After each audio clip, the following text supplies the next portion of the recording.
Tenemos en primer lugar, y a quien queremos invitar, es Antonio Zapata. Antonio, Tony, como lo conocemos en el Perú, es una persona de todo conocido, en fin, con una presencia importante en los programas de historia, transmitidos siempre por el Canal 7 durante muchísimos años. Tony es historiador de la Universidad de Shanghái. Qué mejor que él, como historiador de la Universidad de Shanghái, para justamente hacer una presentación sobre China. Él se ha especializado, digamos, en la historia política, es autor de diferentes libros. El último, La oligarquía en la guerra, trata sobre Perú y la Segunda Guerra Mundial. Es una de sus últimas publicaciones. Tony hace muy poco ha estado en China y efectivamente lo tenemos entre nosotros nuevamente. Tony, te invitamos a hacer el uso de la palabra. Él está en Lima por razones efectivamente vinculadas a esta pandemia que nos tiene cercanos desde los mecanismos virtuales y presencialmente distantes. Efectivamente lo tendremos en nuestras pantallas y estamos transmitiendo en directo esa presentación que nos hará Antonio Zapata. Bienvenido, tienes el uso de la palabra. Bueno, yo en primer lugar agradecerte a ti, Mocha, por haberme invitado, también a los compañeros de Patria Roja por haber cedido el local. Me hubiera gustado estar ahí con ustedes, pero lamentablemente, como dices, limitaciones puestas por la pandemia, pues me obligan a quedarme en casa. De tal modo que quiero también extender mi saludo a Sergio Rodríguez. Tuvimos oportunidad de estar juntos en una pequeña reunión, precisamente en la Universidad de Shanghái, y saludar al resto de los integrantes de la mesa. Y sin mayor preámbulo, paso a dar mis ideas a propósito del libro. Bueno, yo en primer lugar quería decir que es un libro importante, es una síntesis del conocimiento sobre la China bastante bien lograda, de tal manera que ofrece mucha información. Para quien no conozca tanto la China, puede leyendo un solo libro, puede conocer bastante, formarse una apreciación bastante bien informada.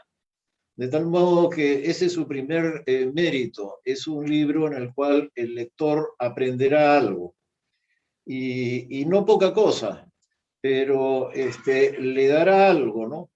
Y tiene algo de enciclopedia, como dice el profesor Chu Chi-chen en la presentación, algo de enciclopedia en el sentido que presenta la historia china desde la antigüedad y asimismo presenta la filosofía china, poniendo énfasis en las antiguas tradiciones, en el pensamiento de Confucio, y en la vinculación del pensamiento de Confucio con el Estado chino a lo largo de milenios.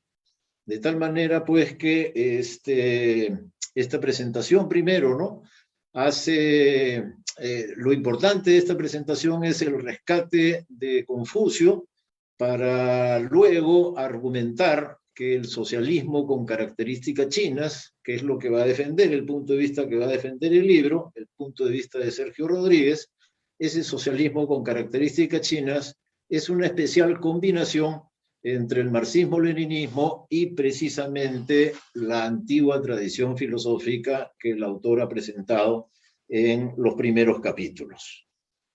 Quería decir a continuación que el libro va a defender un punto de vista y que esa tesis es la del socialismo con mercado. Que es la tesis que tiene precisamente la dirección del Partido Comunista Chino, y el socialismo con el mercado defiende el argumento con bastante solidez, y donde la idea principal es que el mercado no es patrimonio del capitalismo, puesto que en todos los sistemas anteriores, no en todos, pero en varios sistemas anteriores, en varios modos de producción anteriores, para usar la terminología marxista, pues también habría habido mercado. Pensemos en el esclavismo en Roma, por supuesto que había mercado, de tal modo que el mercado no es privativo del capitalismo, no es que mercado vivo solamente con el capitalismo. Por lo tanto, mercado puede haber también con el socialismo. Por otro lado, ¿por qué es socialismo? Es socialismo y se diferencia del comunismo porque en el comunismo es realmente el ideal aquel planteado desde la época de Marx, ¿no? De cada cual según sus necesidades. Mientras que en la fase anterior, que es la fase en la cual nos movemos, pues a cada cual de acuerdo a su trabajo, a cada cual de acuerdo a su contribución. Y esa sola idea es la que plantea ese principio, ¿no? Es el que plantea la idea de que habrán algunas diferencias socioeconómicas en el socialismo, porque a cada cual será de acuerdo a su trabajo, de acuerdo a su contribución. Entonces unos tendrán más y otros tendrán menos. Así ocurrirá en el socialismo y eso implica un régimen de mercado. Entonces, por esas razones es que el socialismo de mercado tiene fundamentos, no es una contradicción. El socialismo estatista fue la versión de la Unión Soviética y el libro de Sergio Rodríguez trata de cómo la dirigencia del Partido Comunista Chino se ha independizado de la versión soviética, ha construido una versión propia y esa versión propia incluye esta noción. Socialismo no es igual a estatismo. Socialismo y mercado es una opción. ¿Y una opción para qué? Para el desarrollo de las fuerzas productivas. Puesto que el socialismo estatista al final ha llevado a un estancamiento de las fuerzas productivas y no ha logrado sus objetivos. De tal modo que son crear riqueza, crear abundancia, crear bienestar, ganar legitimidad a través del bienestar y de la prosperidad. Bueno, en ese sentido, el socialismo estatista sería la versión soviética y los chinos han desarrollado esta tesis del socialismo con mercado. Por otro lado, en el socialismo con mercado no es que desaparece la planificación, sino que la planificación se ejerce a cierto nivel, a nivel macro. A nivel macro, la planificación sigue viva y con ella mecanismos de control y de regulación del mercado.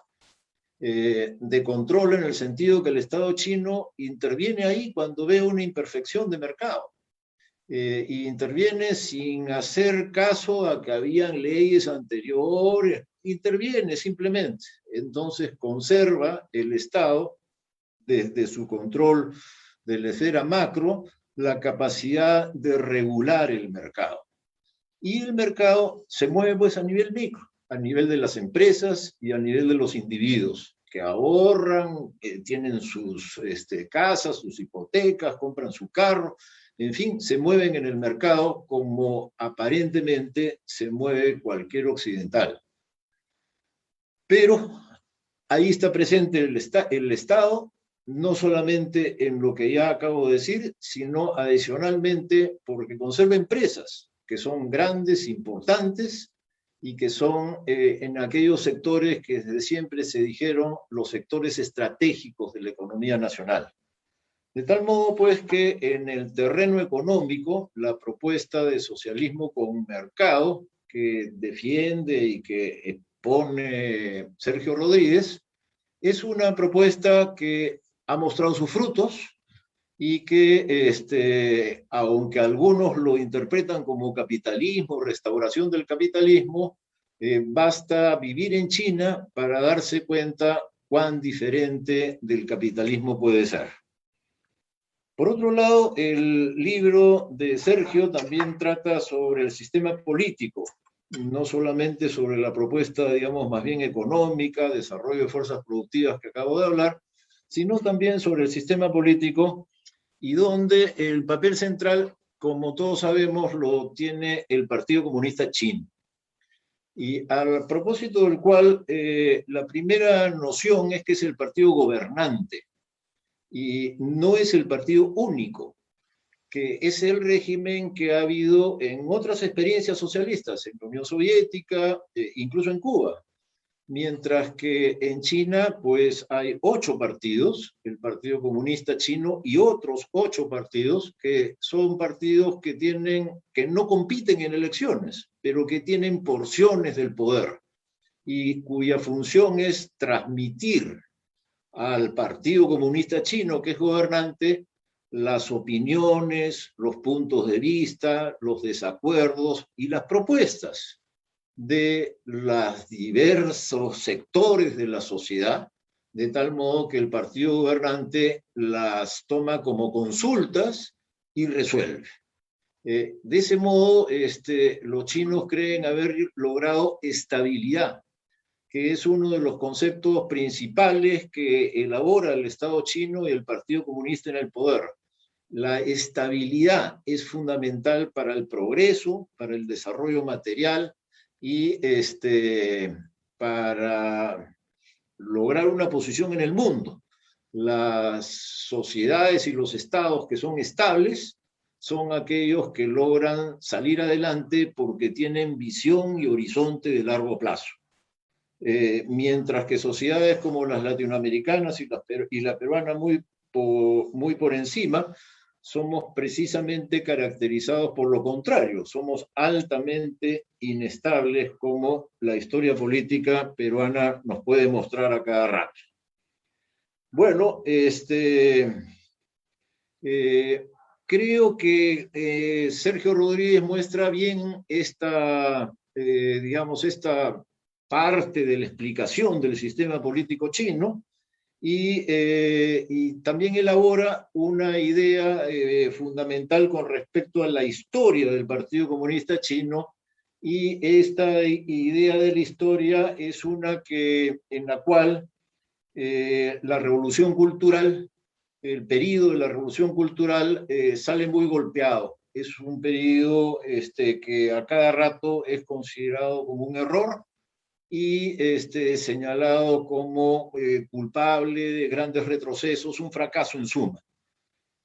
La idea me parece, no sé, un poco discutible, en el sentido que, al fin y al cabo, el vencedor de la revolución cultural fue pues Deng, ¿no? Deng es el que emerge de la revolución cultural y Deng es el que hace la apertura.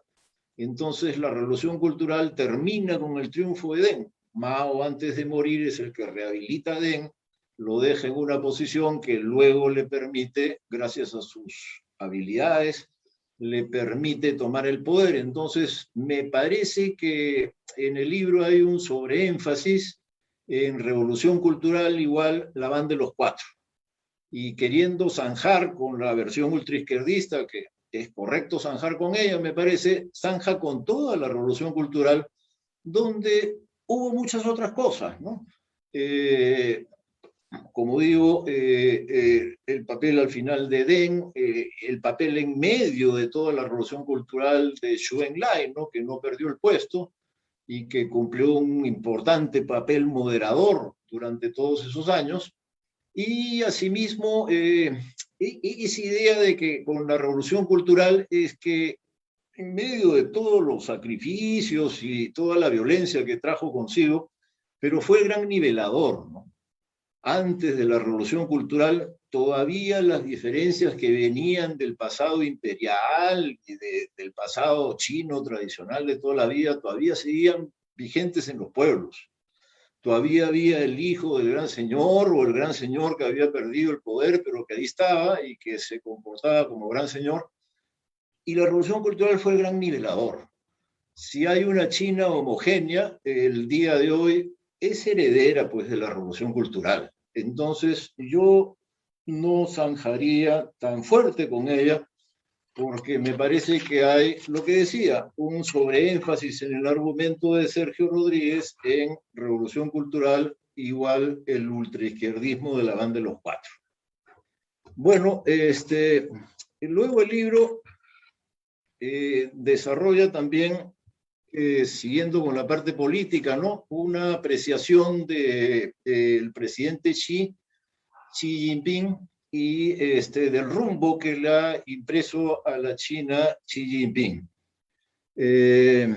Bueno, como todos sabemos, en Occidente es bien controvertido. Se afirma que se quiere quedar en el poder por muchos años, que ha cambiado las reglas de juego y que ahora es permitida su reelección de por vida. Y por ello se le critica en Occidente con los criterios occidentales de las cosas. Ahora, en lo que adicionalmente se puede ver, ¿no? Se puede ver que es un presidente que ha intervenido para corregir algunos excesos que se habían desarrollado durante la fase anterior. Excesos que se habían desarrollado en la fase anterior, en la cual lo que importaba era crecer, y se había crecido con algunas importantes malformaciones. Una, la elevada corrupción que hubo en el pasado y que Xi ha tratado de corregir. Segundo, la desigualdad socioeconómica, el exceso de riqueza, y que ahora los ricos, precisamente en estos días, los ricos están sufriendo recortes por parte del Estado, obligados por el Estado a invertir en filantropía obviamente dirigida, en filantropía regulada, pero sus riquezas no son suyas, son de la sociedad en una porción significativa. Bueno, más ecología y medio ambiente, porque el crecimiento de China había sido a costa del medio ambiente, y ahora pues en una política más bien verde, ¿no? De salir con una respuesta ecologista ante los problemas que viene atravesando la naturaleza y la conservación de la naturaleza en China. Entonces, en estos tres órdenes, corrupción, distribución de la riqueza y ecología y medio ambiente, la presentación que hace Sergio Rodríguez del presidente Xi es más bien bastante elogiosa. Y elogiosa sobre todo porque a ello le añade que posee un proyecto estratégico mundial, un proyecto estratégico internacional, que es el conocido La Franja y la Ruta, que busca conectar a China a través de infraestructura física e infraestructura tecnológica, busca conectar a China con el resto del mundo. Pone a China en el centro y traza sus conexiones con el resto del mundo, y bueno, como proyecto estratégico, entonces Xi habría elevado, ¿no?, la apuesta de China en el mundo. Ya no se trata de estar de perfil bajo, como era en el pasado, como era el consejo de Deng Xiaoping, ¿no?, subir con perfil bajo, sino que Xi habría puesto pues, la apuesta por todo lo alto. Hay un proyecto estratégico que está caminando, tiene fondos para ello, tiene un conjunto de países que han adherido, el Perú entre otros, que han adherido al proyecto de la Franja y la Ruta, y eso está caminando de cara a lo que evidentemente es el nuevo puesto de la China en el mundo del siglo XXI. El libro también desarrolla un capítulo sobre la política exterior china, y no me voy a centrar tanto en él, ya creo que he hablado demasiado y estoy cerca de cumplir los 20 minutos que me habían asignado, y quiero, dejándolo para el resto de la mesa que seguramente hablará del tema, pasar más bien a una conclusión. Bueno, creo que el libro de Sergio Rodríguez es un libro que muestra el rostro amable de la China contemporánea. Y eso deriva del posicionamiento del autor, ¿no?, de lo que se llama el punto desde donde uno enuncia sus ideas. Y en ese sentido se trata de una defensa de la China. De tal modo, pues, que corresponde a un tipo de libro donde el autor está posicionado y defiende un parecer, elabora un argumento, y ese argumento es suficientemente sólido para que cumpla su función, defender a la China en el contexto actual. un libro en ese sentido como los que quería Manuel González Prada, que siempre, que es el fundador del radicalismo peruano, y que siempre defendió que los libros debían ser escritos con una pasión suficiente para que se muestre que son de propaganda y de ataque al mismo tiempo. En ese sentido, considero un acierto la publicación y quería felicitar al autor y, bueno, recomendar su lectura. Muchas gracias.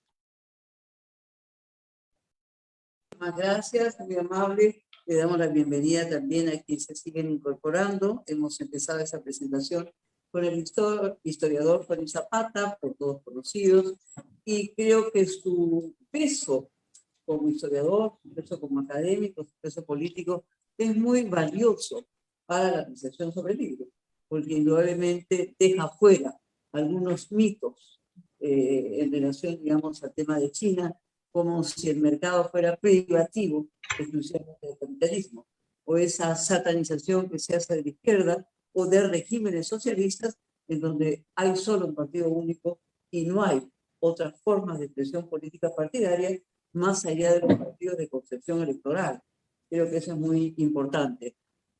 Por supuesto, bien dice Tony que este libro nos lleva desde la historia de la antigüedad china hasta la predicción de esta China, con efectivamente un avance pues, impresionante también en el mundo y en nuestra época.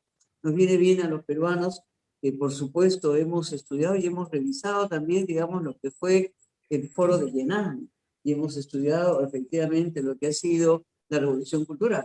Aquí hay un punto de divergencia en relación al libro, en donde indudablemente le da un valor a lo que significó y que eso trae la continuidad de avance y significación positiva para China y no la satanización que se hace también, ¿no? Muchas gracias, Tony, muy rica tus apreciaciones, muy valiosas. Vamos a continuar con nuestro segundo expositor. Se trata de Arturo Ayala del Río, dueño de casa, a quien ya le dimos las gracias. Arturo es uno de los dirigentes más importantes de Patria Roja en esos momentos. Es un joven con un liderazgo de gran reconocimiento. Conocemos su trayectoria política. Hoy día Arturo es subsecretario general del Partido Comunista del Perú, en un momento en donde hay una ofensiva y una satanización y una estigmatización del comunismo, ¿no? Tenemos que saludar la valentía, la defensa, el coraje para afirmarse efectivamente como comunistas en el mundo, y esto es más allá de su currículum, lo que podemos decir. Arturo tiene también una maestría, esa maestría está vinculada, digamos, a la sociología política, y él es el actual director del Centro Patria. Así que estás en tu casa, tienes el uso de la palabra. Muchas gracias. Mochita. Bienvenido, Sergio. Para nosotros es un honor estar esta tarde-noche acá. Nuestro saludo a Tony y a Esteban, con quien estamos compartiendo esta mesa también. Primero, lo que afirmamos es que es una importante sistematización de la experiencia china. No es fácil condensar 5.000 años de historia o más en una publicación. Y lo que es muy interesante es cómo se ordena de tal modo que la historia y la tradición política, estatal, filosófica, cultural de China tienen un hilo de continuidad, ¿no? Podemos ver acá cómo se desarrolla la historia de la China, digamos, monárquica, con las distintas dinastías que existieron, cómo estas, frente a la agresión imperialista de diversas potencias que incluso cercenan su territorio, que llevan a una crisis, distintas crisis en la historia china. Luego tiene una etapa de república donde la burguesía no es capaz de resolver los problemas de la nación china, y es el Partido Comunista el que juega un rol fundamental en lograr lo que justamente Tony Zapata señaló: la búsqueda de la estabilidad fundamental para el desarrollo de cualquier proyecto.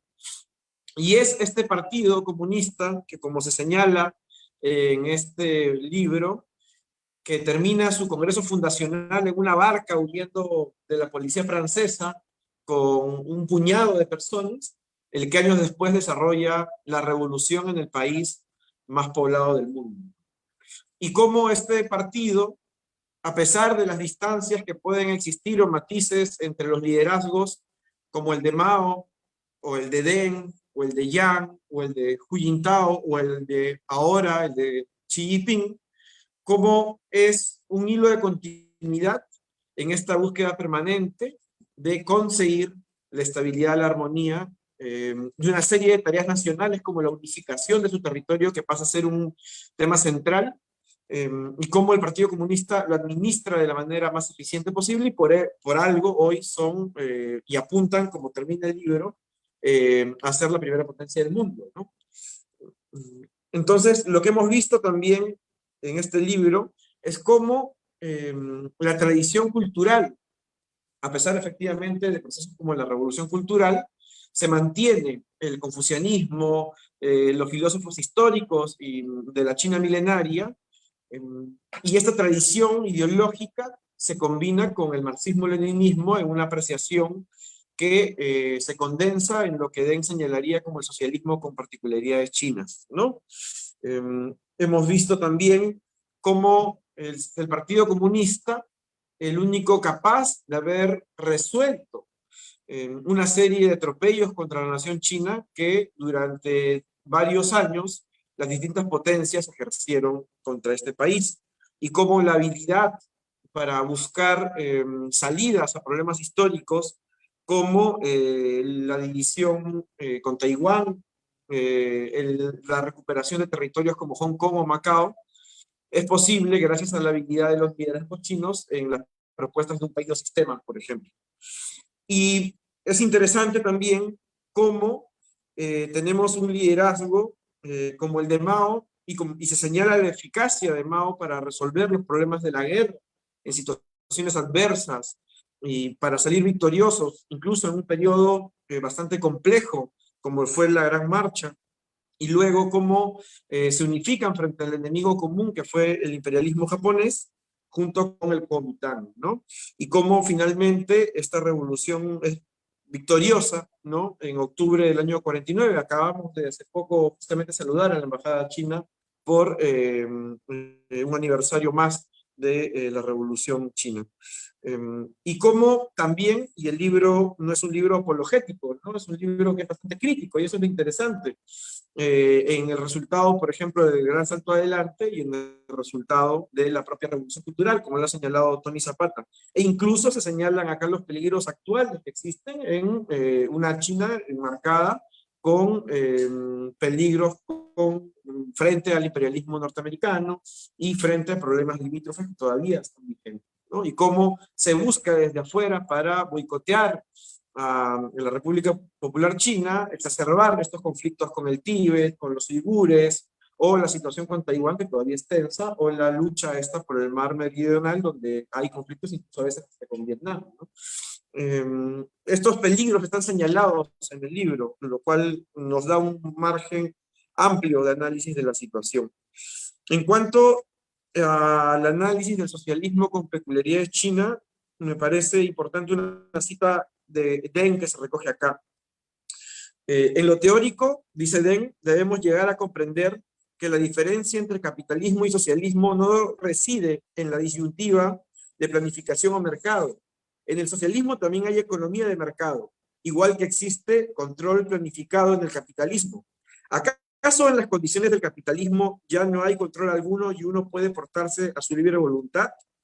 El trato de nación más favorecida no es otra cosa que control. No se crea que practicar cierta economía de mercado es seguir el camino capitalista.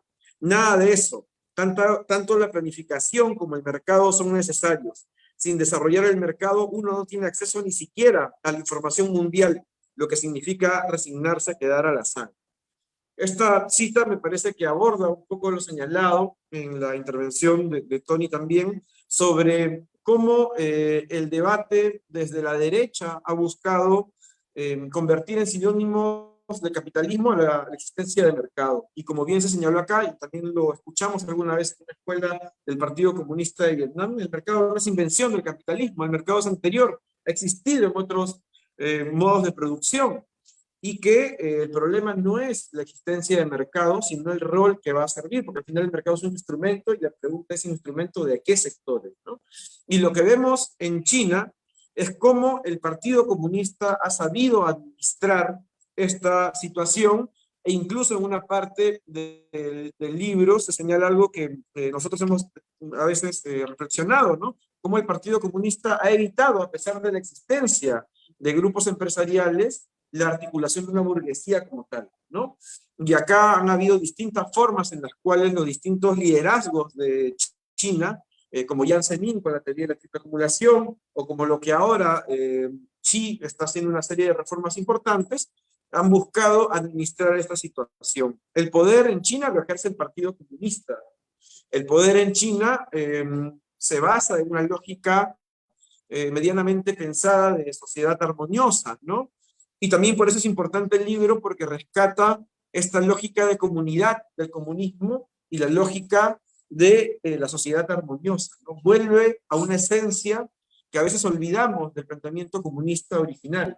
Y eso es bastante interesante en esta reflexión. Xi señala, como se cita en el libro, que se busca que China se transforme en un país socialista, moderno, próspero, poderoso, democrático, civilizado y armonioso, haciendo con ello el sueño chino de la gran revitalización de la nación china.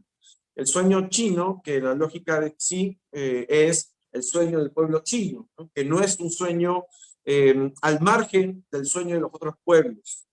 China aprendió con mucha sangre que aislarse del mundo es un gran error, ¿no? Esto pasó en el siglo XIX y esto llevó al resultado desastroso del aislamiento, de la guerra del opio, ¿no? Como lo vimos. China ha aprendido de su historia y ha planteado una serie de mecanismos de desarrollo armonioso, de búsqueda de un posicionamiento internacional también pragmático en muchas etapas de la historia, como se señala en el libro, pero que ha cumplido con sus objetivos. Yo también ahí tengo tal vez una discrepancia en el sentido, que son algunos debates que nosotros tenemos acá, cuando se señala que la teoría de la triple acumulación de Mao, que señalaba que había un primer mundo donde estaba la Unión Soviética y Estados Unidos, un segundo mundo donde estaba Europa, Japón y Canadá, y un tercer mundo donde estaba toda América, toda África y Asia, exceptuando los países mencionados, y que la idea era unificar este tercer mundo, ¿no? Y era distinta a la lógica soviética, que era partir el mundo en dos bloques, ¿no? El bloque socialista y el bloque capitalista enfrentados.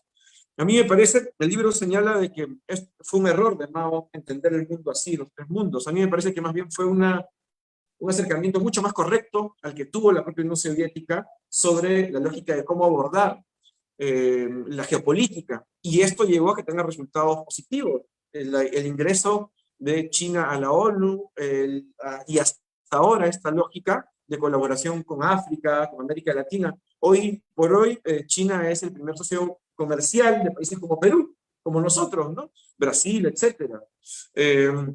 La ayuda, la colaboración con África, muy criticada por la derecha internacional, no es una cosa reciente como se señala en datos de este libro, sino que podemos revisarla en la década de 60 y 70. Es una colaboración histórica con estos pueblos, ¿no?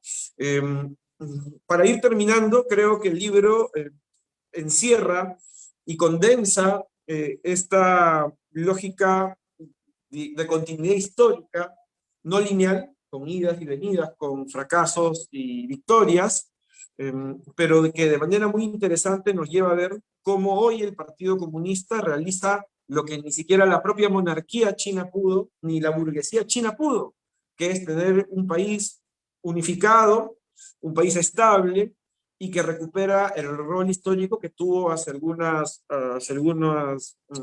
cientos de años.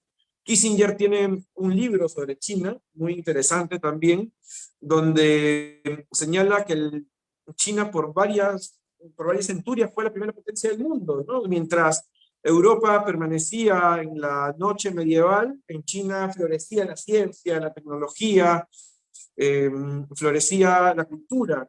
Ese es el rol que hoy parece China volver a tomar, ¿no? No es un hecho, un episodio inaudito en la historia, esto ya pasó. Y es el Partido Comunista el que vuelve a posicionar a China en este rol. Creo que en la historia no es correcto ver los liderazgos como buenos o malos, en el caso chino. Mao tuvo sus propias peculiaridades, aciertos en la guerra. Deng tuvo una visión amplia, importante, en el sentido de la recuperación económica y además en un sentido político que pocas veces se valora, ¿no? Cuando Zhou Enlai plantea estas 5 modernizaciones en la agricultura, en la ciencia y tecnología, en la defensa, en la industria, planteó una quinta, que era también la reforma hacia una democracia occidental. Reforma, modernización que Deng deja de lado, reafirmando el rol del partido y del socialismo como el horizonte a seguir, cuestión que también se ve luego con los incidentes de Tiananmen, ¿no? Cuando el mundo socialista se caía, Deng tuvo la habilidad de poder sostener el poder del Partido Comunista, y creo que es un mérito que además también un poco se narra en el libro de la hija de Deng, ¿no? Deng Ron, si no me equivoco, que es un mérito interesante y que pocas veces lo valoramos. En el caso de Jiang Zemin tenemos este liderazgo que es capaz de articular a sectores empresariales a partir de la teoría de la triple representatividad, y con Hu Jintao tenemos, creo, el inicio de esta lógica del desarrollo armonioso, que marca también el reposicionamiento geopolítico de una China que supera ya el mundo unipolar de dominio norteamericano. China, con mucho acierto, apostó hace mucho tiempo, como señala el libro, a que el horizonte es un mundo multipolar, ¿no? Chávez decía polipolar, si no me equivoco, pluripolar, ¿no?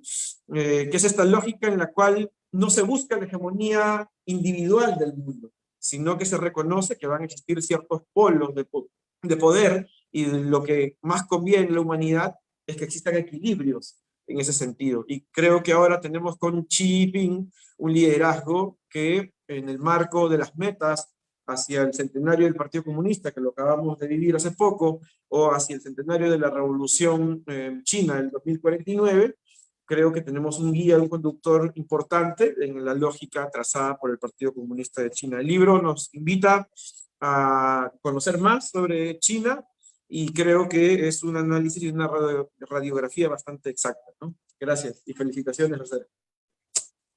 Gracias, Arturo. Muy importante por conjunto de tus apreciaciones. Yo los quiero invitar también a que adquieran el libro.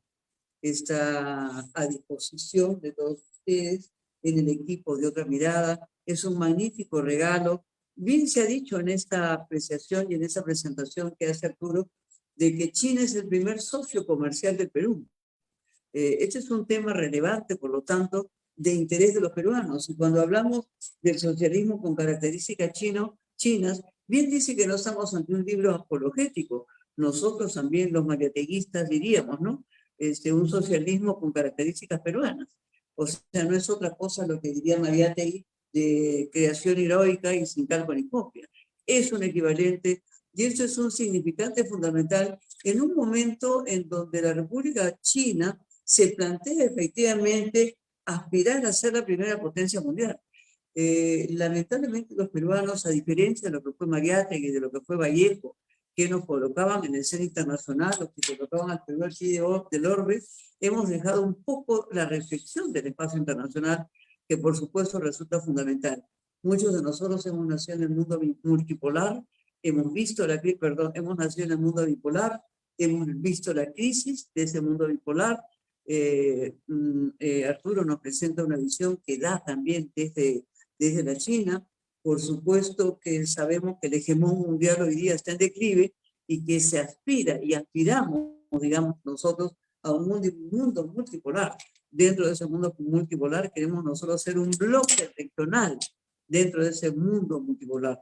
Creo que este es un debate muy interesante y mucho más en un momento en donde, digamos, hoy día en el Perú habían otros atractivos para estar viendo otros temas muy distantes de lo que es este libro, y agradecemos pues la presencia de todos los que nos acompañan. Y cuando hablábamos de este bloque regional en un mundo multipolar, tenemos que recordar que el Perú pues no es un país bicentenario, es también un Perú milenario. Eso es lo que somos básicamente. En este bicentenario tenemos poco que celebrar y por supuesto venimos de un pasado de la unificación con un conjunto de los pueblos que han sido los pueblos precedentes a nuestras repúblicas. Es así que nosotros tenemos ahora un hermano que presentar, a Esteban Silva Cuadra. Nosotros, más allá del currículum que Esteban tiene, que lo tiene, digamos, de manera importante y significativa, lo consideramos un peruanista, ¿no? Esteban Silva para nosotros es más que un político desde Chile. Esteban Silva es un amigo, es un político de la América Latina, es un hombre vinculado efectivamente a la escena contemporánea, es una persona efectivamente que se define como un cientista social, pero en realidad yo lo definiría como un gran activista político y un gran internacionalista, que es la trayectoria que Esteban tiene, ¿no? Esteban es comentarista en cantidad de medios virtuales y de medios escritos, Hispan TV, Rusia Today, Telesur, Infosur Global, efectivamente un conjunto de otras publicaciones. Él también es parte de la plataforma de Chile Mejor Sin TLC, que efectivamente fue parte de lo que fue la gran explosión social que se produce en Chile los 2 años anteriores y que han abierto ese camino para la Convención Constituyente, camino que es fundamental para el Perú, en una ruta también para nosotros de un momento constituyente. Esteban también preside, digamos, la Fundación Constituyente 21, de la cual tanto Sergio como yo somos parte de esa Fundación Constituyente, porque ese proceso constituyente es un proceso que se da en toda nuestra región. Es un proceso en alza, es un proceso significativo, y él además está vinculado en estos momentos a la Mesa Nacional de Chile Digno como allendista socialista que es. Esteban, tienes el uso de la palabra. Bueno, muchísimas gracias. Primero un abrazo, muchas gracias Mocha, un abrazo para ti, un gran abrazo a Sergio Rodríguez, a el compañero Arturo Ayala y en su persona a todas y a todas las compañeras y compañeros del Partido Comunista Patria Roja del Perú. Si me permiten, quiero mandarle un abrazo sobre todo a Tani Valer y a tantas y a tantos otros compañeras y compañeros, hermanos y amigos con los cuales hemos compartido en ese local donde están hoy día presentando esta obra, este libro tan importante de Sergio, y también, obviamente, un abrazo a Tony Zapata. La verdad, no quiero decir esto, que lo primero, no estoy rodeado solo de prochinos, sino que de chinólogos, de expertos en China, porque tanto Tony como el mismo compañero Arturo Ayala, que ya se han explayado, y por cierto el autor, son personas que tienen una reflexión, una vinculación sobre el tema de China, su desarrollo, que preceden bastante a lo que yo modestamente quiero aportar en esta presentación. Entonces, eso es lo primero. Hoy día acompañamos esta presentación del libro de Sergio China en el siglo XXI. Voy a leer algunas de las notas que tenía, pero la verdad que aquí se han tocado ya varias de los elementos que quería compartir. Algunos los voy a reiterar mucho más someramente, ¿no? El despertar de un gigante, ¿no? De Sergio Rodríguez, nos pone en un contexto, porque este es un libro que referencia, ¿no? Y analiza en perspectiva histórica, política, social y cultural a China, y lo hace desde, acaba Mocha de hacer una reflexión respecto y lo hace en el Perú, respecto porque es un libro que reflexiona desde un territorio con una cultura y una historia civilizatoria milenaria como es la China, y se hace hoy día esta presentación también desde un país que, como el Perú, fue habitado y ocupado por antiguas culturas, ¿no? Y civilizaciones. Y tal vez por eso, ¿no? Y yo buscando previamente, y a propósito de la mención que ha hecho a la reflexión de José Carlos Mariátegui, ¿no? En su artículo Buscando la Revolución China, José Carlos Mariátegui, escrito en la revista Variedades en 1924, ¿no? Señalaba que el Perú espiritual y físicamente, decía, la China está mucho más cerca, lo señalaba en aquel entonces en su reflexión, de nosotros que Europa. Y probablemente a propósito de la conjunción de elementos de cultura, desde donde se reflexiona, ¿no? Hoy Sergio Rodríguez Gelfenstein, en su presentación en este libro de edición peruana, que lo primero que hacemos es convocarlos a leerlo, adquirirlo, a leerlo, ¿no? Sobre la China en el siglo XXI, nos acerca también espiritual e intelectualmente a China, nos permite entender mejor su contexto histórico, sus luchas, la evolución, sus actores históricos, los componentes, ¿no? Y sus perspectivas de desarrollo hasta el día de hoy. Permítanme entonces previamente, antes de abordar los aspectos que me parecen esenciales, que ya varios de ellos han sido aquí evocados, ¿no? Compartir algunas breves palabras sobre el autor del libro, porque efectivamente en la reflexión, la investigación, el análisis que nos entrega sobre China, Sergio Rodríguez Gelfenstein, hay que contextuarlo desde donde se habla, desde donde se trabaja, desde donde se reflexiona. Y lo primero que quiero decir es que cada vez más escaso, por lo menos probablemente podamos compartir esta reflexión, encontrar a un intelectual, a un estudioso, en este caso, de las relaciones internacionales, a un analista agudo de la geopolítica, que al mismo tiempo siga siendo militante. Y digo militante en un sentido de tener al mismo tiempo de estar en la rigurosidad del análisis, de la investigación, ¿no? Como lo ofrece en este libro, en este trabajo, ¿no?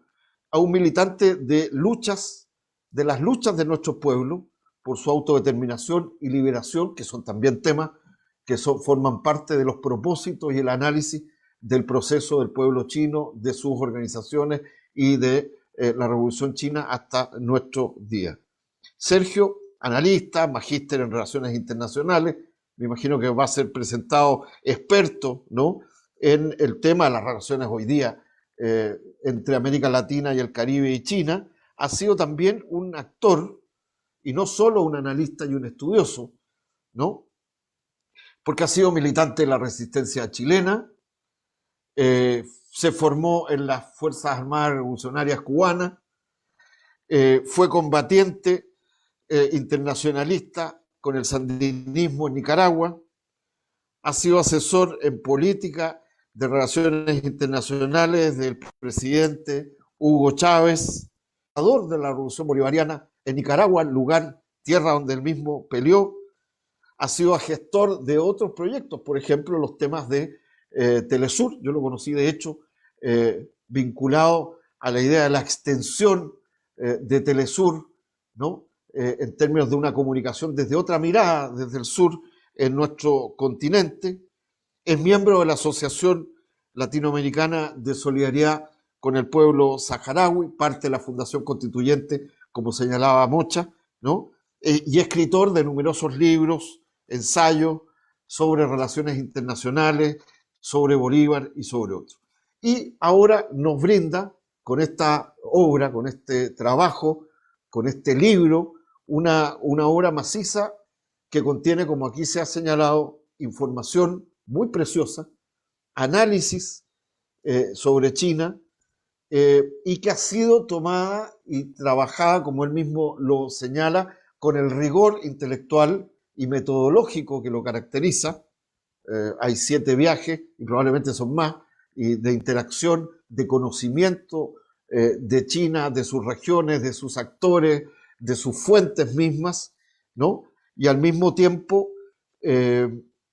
lo ha tomado con la pasión que él mismo señala, que el tema le ha permitido, ¿no?, entregar y desarrollar una obra de estas características, que es la que tenemos que leer. Y sobre el libro, ¿no?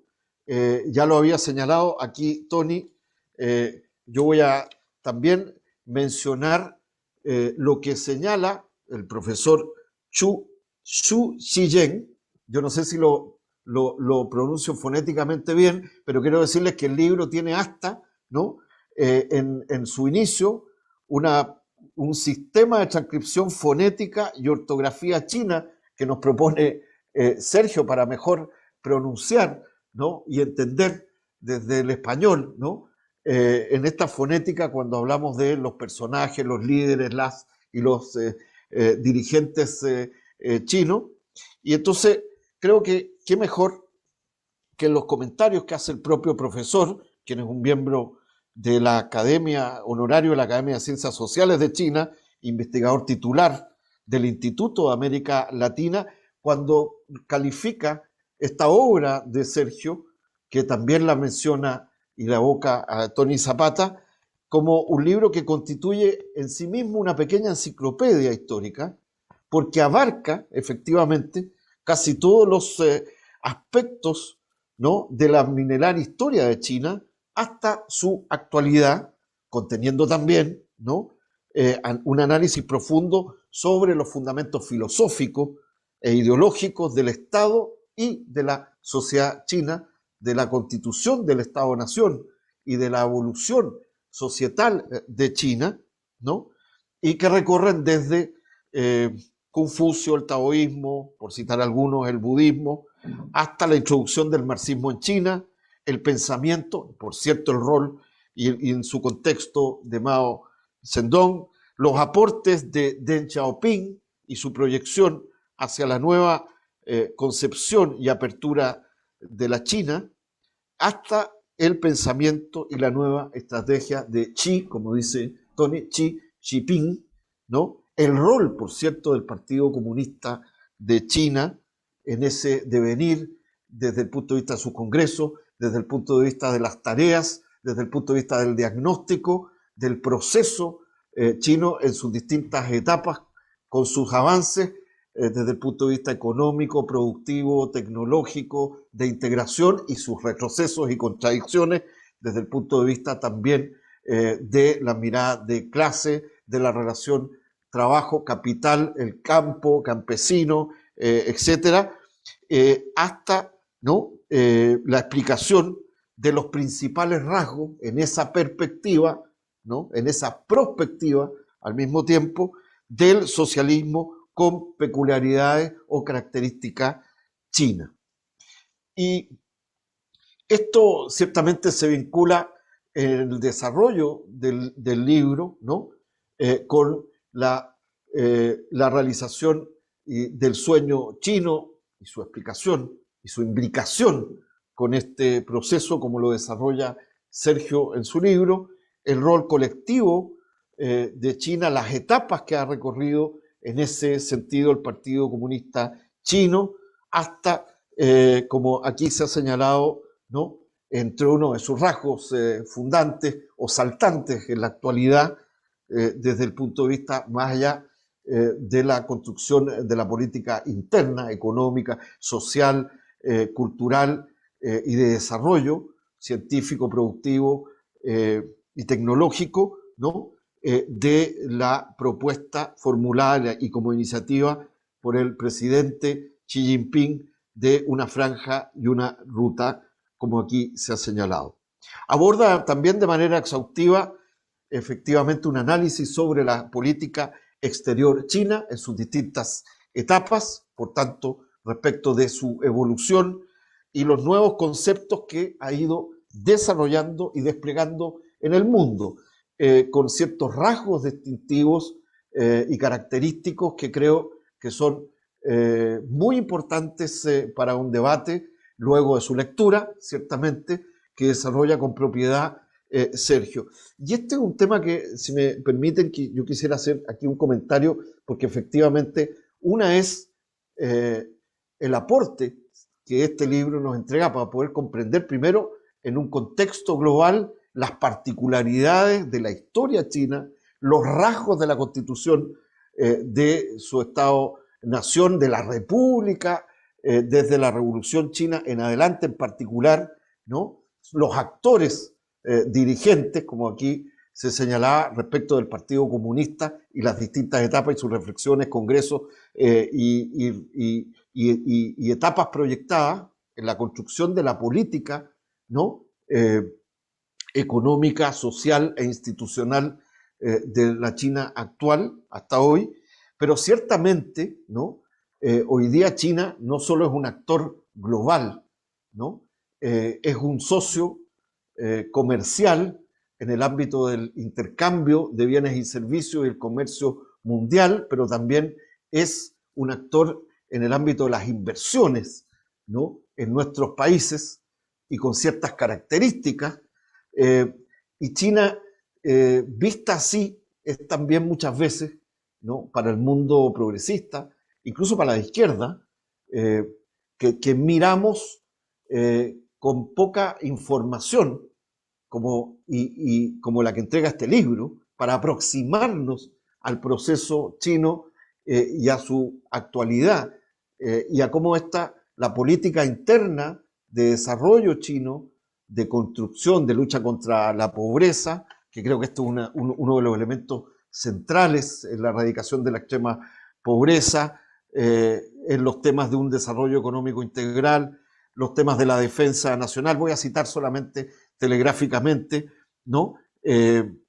Se traducen progresivamente hoy día respecto de una política exterior en el ámbito multilateral de China, con ciertos rasgos de autonomía, pero que al mismo tiempo son vistas en muchos de nuestros países, y depende desde dónde se mire, desde el lugar social, de clase, cultural, algunas con simpatía y con interacción respecto a la política china, y otras incluso con desconfianza, en el ámbito de la izquierda estoy hablando, producto de las contradicciones en que están también las luchas respecto de la contradicción capital-trabajo y las distintas fases en que nos encontramos hacia la construcción de sociedades más incluyentes y la democratización del capital, ¿no?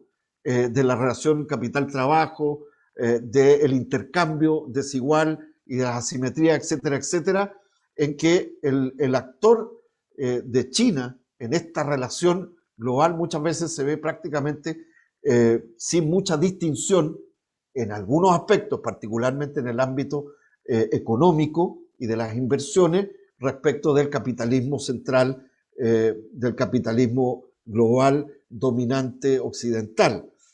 Pongo dos casos concretos. Por ejemplo, en el tema del Tratado Transpacífico, conocido como TPP-11, en el caso de Chile, el Perú ya lo aprobó, lo ratificó el Congreso peruano, ¿no? Previo a la instalación del nuevo Congreso electo junto con la elección del presidente Pedro Castillo, ratificó el TPP-11.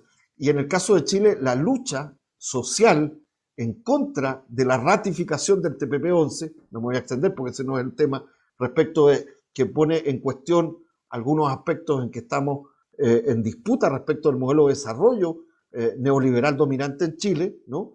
Se ha transformado en un tema de política interna también, y por ejemplo, la derecha económica y empresarial utiliza hoy día, ¿no?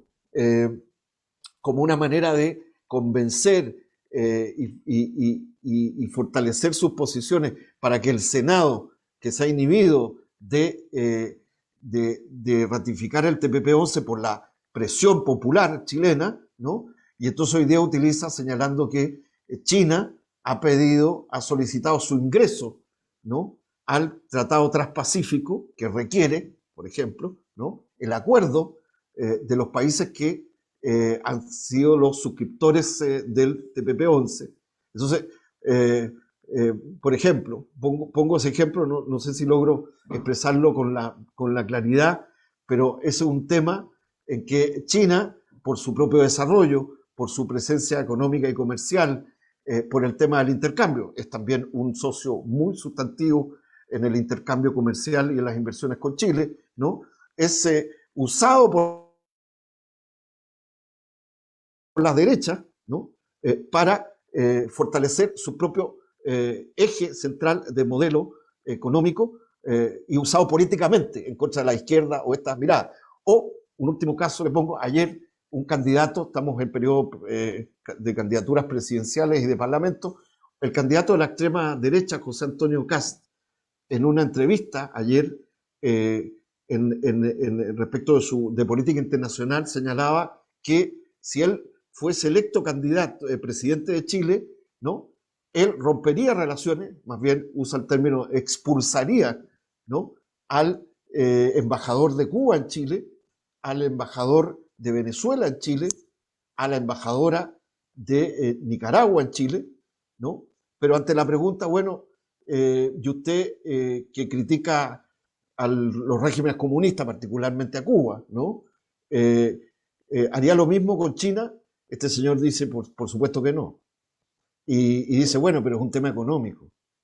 Pero bueno, habría que ver, porque habría que preparar el país, porque somos un socio comercial muy importante. No sé si me explico. O sea, creo que los temas que expresa en el libro y que explica a partir del proceso chino, de la evolución de la política exterior china en relación a la política interna de China y a su evolución que señala en los distintos capítulos el trabajo de Sergio, también debería ser un ámbito de reflexión, ¿no? Sobre nuestras relaciones con China. Y por lo mismo este libro permite mejor comprender, ¿no? Las particularidades chinas y una cuestión también que me parece central y que más allá de que pudiera parecer apologética, es una ratificación de una voluntad política, y es que China, con toda la evolución que ha tenido su política económica, su política de desarrollo, de integración, y la lucha por la erradicación de la pobreza, que ha sido una tarea titánica de la extrema pobreza y que es parte además en la planificación, ¿no? Tanto del Partido Comunista de China y por lo tanto de las estructuras del poder del gobierno chino, del Estado chino en una perspectiva de largo aliento, ha tenido y sigue vinculando desde la formulación justamente de socialismo con mercado que señalaba Tony Zapata como parte de su reflexión, que no la voy a volver a repetir, que me parece uno de los elementos centrales de la reflexión que nos entrega el libro, que no solo no renuncia, sino que insiste particularmente la dirección actual encabezada por el presidente y secretario general del Partido Comunista de China, Xi Jinping, de una perspectiva socialista desde las particularidades propias, pero que insiste en colocar en el horizonte de la conducción política, de la concepción de economía política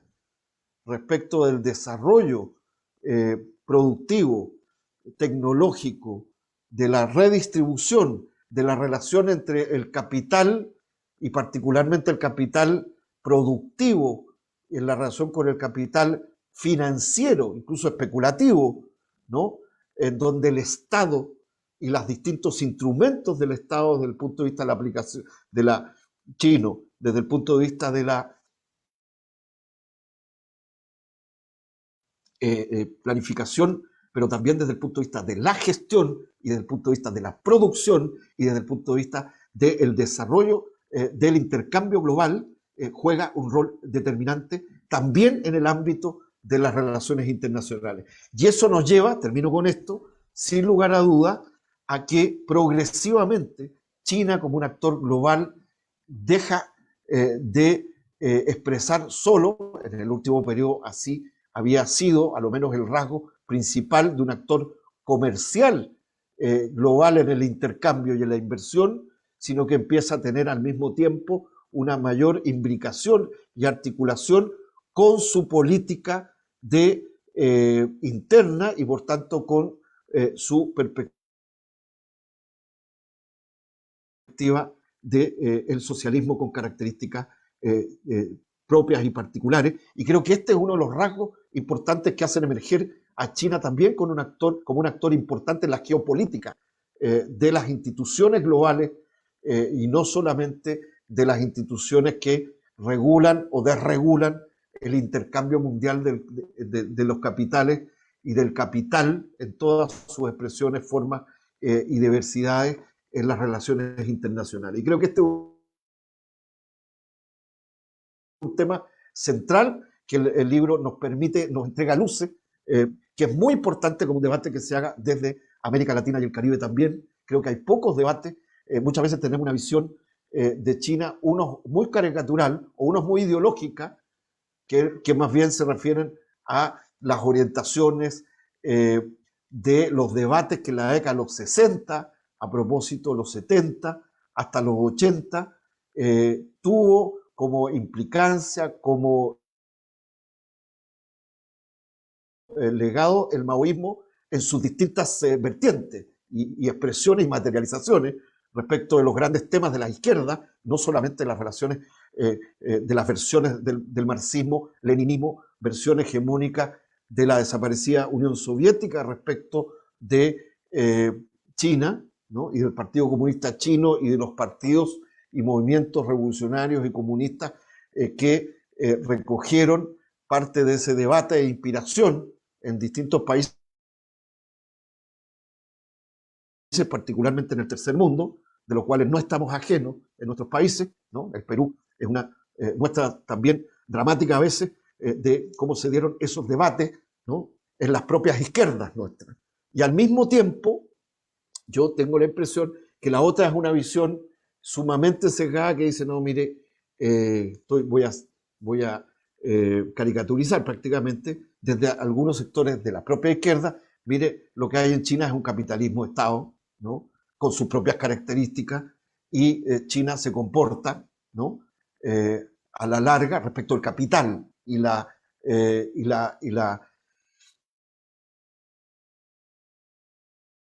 su expansión, ¿no? Con la lógica del capitalismo, ¿no? En lo global, en lo central, del capitalismo central, occidental y del norte, ¿no? Respecto de la periferia. Y yo creo que eso es una caricatura, ciertamente, muchas veces también bastante orquestada por las derechas económicas e ideológicas en nuestros países. Por eso vinculaba estos dos ejemplos, particularmente uno que dice, no, mire, si los comunistas y las comunistas son malos, o las lógicas socialistas, socializantes, respecto de la propiedad, del capital, de la relación capital-trabajo y de todo el tipo de contradicciones, digamos, del capitalismo global dominante hoy día, son malos allá, pero China es distinto, ¿no? Porque es un tema comercial, porque es un tema de las inversiones, porque es un tema... Y sacan y dejan de lado, ¿no? Salvo para los aspectos de derechos humanos, ¿no? Una concepción liberal sobre los derechos humanos, dejan a China fuera. Entonces, creo que esas dos visiones, ¿no? Que son sesgadas, el libro de Sergio nos introduce de una manera metodológica y pedagógica, no solo a este compendio, prácticamente como señalaba el profesor Chino, que es una suerte de enciclopedia, en lo esencial que nos permite contextuar y entender la historia china y su evolución, ¿no? Sino que nos introduce también al futuro en la discusión, particularmente, me quedo ahí, de la nueva política exterior y de relaciones internacionales que desde este proceso actual y del proceso que viene en la evolución, digamos, que describe y que analiza en el libro Sergio, hoy día tiene una actualidad para entrar a un diálogo desde el sur del mundo, desde nuestra América Latina y Caribeña, desde las particularidades de nuestros pueblos, pero también desde una reflexión global sobre la construcción, en definitiva, y el rol que tiene China de un mundo más justo y de un nuevo orden económico mundial. Y lo digo porque, y con eso finalizo, hace unos días atrás, a propósito de que aquí se mencionó esta concepción en los 50, desde los 60, 70, ¿no? Entre el primer mundo, segundo mundo y tercer mundo. Hace unos días atrás venimos de conmemorar los 60 años con una cumbre, además en Belgrado, de la constitución del movimiento de países no alineados, claro, en un Belgrado que hoy día es la República de Serbia, antes fue la República de Yugoslavia, bajo la presidencia de Tito, pero que estos temas y el rol de China, visto desde el sur, siguen teniendo una tremenda actualidad, y creo que este libro es extraordinariamente precioso desde el punto de vista de su aporte intelectual, de la masa de información y análisis que nos entrega. Y se me había olvidado decir una cosa porque tenía muchos papeles que al final lo dejé de lado, pero yo creo que incluso las notas en bajo de página, un paréntesis que quería señalar, y la bibliografía es casi un libro en sí mismo, que nos podría llevar a una profundización de cada uno de los temas que han sido desarrollados por Sergio, que los invito además a leer con acuciosidad las propias notas con las cuales él refiere su propia reflexión y trabajo, y la bibliografía, que es una bibliografía extraordinariamente importante como aporte para mejor entender la China en el siglo XXI. Muchísimas gracias. Muchísimas gracias, Esteban, también, muy amable. Vamos a continuar nosotros ahora con este momento de que las peruanas y los peruanos que estamos acá podamos conocer quién es Sergio Rodríguez y este libro que nos presenta. La contracarátula, o sea, el libro nos hace un resumen de la solapa de la carátula, nos da un resumen de lo que es la trayectoria de Sergio. Sin embargo, efectivamente, acá en la presentación de Esteban, se han destacado otras cosas que resultan importantes. Estamos ante un protagonista de nuestra época. Estamos en la lógica de que atravesamos más de medio siglo de cambios en donde nos hemos comprometido porque los latinoamericanos seamos protagonistas de nuestro destino, cuando lo presentamos en su compromiso con Chile, con Cuba, con Venezuela, con Nicaragua, y efectivamente, como un actor global, yo creo que la presentación que de él se hace en el libro resulta pues irrelevante cuando se habla de él como un consultor, como un analista, como un licenciado en estudios internacionales, como un magíster en relaciones internacionales por la Universidad Central de Venezuela, como autor de un conjunto de escritos en columnas semanales de más de 20 revistas, como un expositor en más de 100 espacios académicos mundiales, y por supuesto que como un premio nacional de periodismo 2016 de Venezuela, y efectivamente dedicado ahora a ser investigador de estudios globales de la Universidad de Shanghái. Vamos a presentar en realidad a una activista global de nuestro tiempo, más allá que a un escritor que pudiese quedar reducida su obra y su gesta personal de todas estas décadas. Bienvenido, Sergio. Hemos querido hacer esta presentación desde el año pasado. La pandemia nos lo impidió, luego nos los ha impedido la falta de vuelos, y indudablemente estábamos detrás de que esta obra estuviera en el Perú, no solamente por el peso que tiene China en las relaciones con nosotros, sino efectivamente por la gran valía que significa la labor que Sergio hace. Bienvenido, tienes el uso de la palabra. No ha sido Esteban el orador central, ¿ah? No lo pensemos así, así que efectivamente, aunque parezca, ¿no? A Esteban no lo vamos a dejar hablar en chino, sino en francés. Gracias mucho. Gracias, Sergio. Muchas gracias a Otanigada, a Molener, a Rosa Alba. Muchas gracias a Partido Patria Roja por prestarnos generosamente su sede para presentar este libro. Gracias otra vez mucho por tu esfuerzo, tu dedicación para que se hiciera realidad. Y bueno, y muchas gracias a Esteban y a Antonio Zapata. Me da mucho, a Esteban lo veo más o menos seguido, pero a Antonio me da mucho placer y mucho agrado y verdadero orgullo que haya estado entre los presentadores de mi libro, porque bueno, lo conocí en Shanghai, como él mismo dijo, y reencontrarme con él aquí es para mí tiene un extraordinario valor. Como decía la Mocha, este libro se debió haber presentado el 31 de marzo del año pasado. Y bueno, todos sabemos lo que pasó. Se tuvo que suspender. El libro está hecho desde esa época. Y no sabíamos cómo resolver el problema de hacerlo llegar a todos, que en realidad es el objetivo, porque es una investigación.